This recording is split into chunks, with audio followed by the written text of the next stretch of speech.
Okay guys, we're going to take a look at the last part of matrices for now, and that's looking at matrices to map social networks.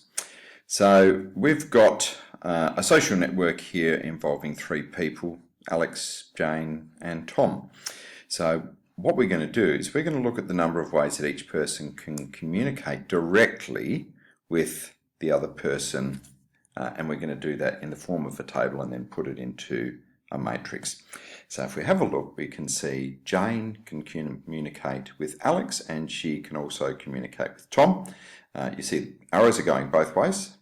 Tom can communicate directly with Alex and also Jane, and Alex can communicate with Tom and Jane as well. So our table will look like this. So we've got Jane, she can't communicate with herself obviously.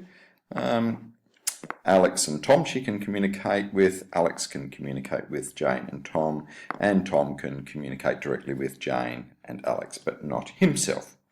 Okay, notice there that we've got these zeros on our leading diagonal. Now,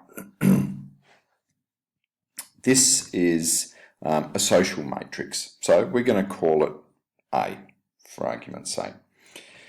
Now we can see that Jane can communicate directly with Alex in only one way at this stage.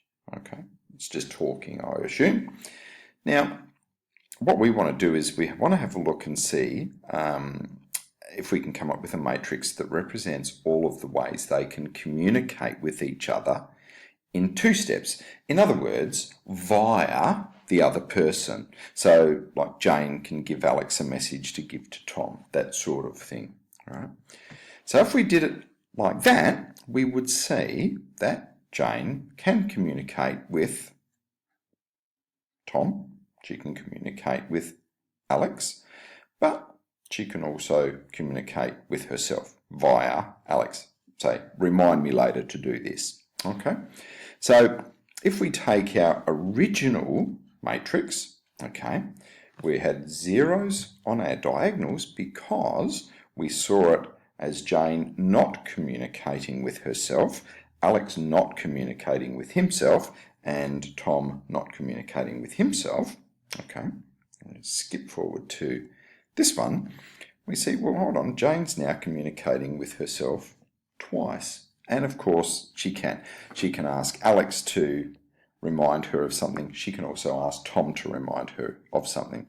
Whereas she can only pass on a message to Tom via Alex or Alex via Tom. So you see how that works? And this is squaring that original matrix. Now, what we want to do, have a look at this third example, is to look at the number of three-step paths from each person to another. Okay, now previously we squared our matrix, this time we're going to cube it. So to find the number of 7-step paths from each person to another, you simply find a to the power of 7 and so on. Okay, so this is where we're talking about squaring and cubing and raising our matrices to a power in order to determine, like via, with the root matrices, the number of 1-stop, 2-stop routes, and here we're going to look at pathways to be able to communicate to each other. So basically, guys, that takes us to the end of our learning on matrices. This is only a short one because I was just really looking at the social networking.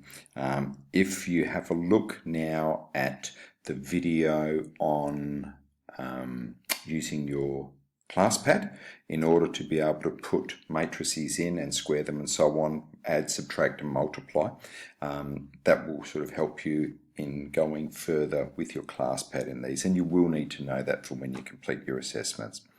Okay, now if you've got any questions about any of this stuff, obviously ask your teacher and he or she will step you through it step by step and take you through it. Okay, thanks for listening.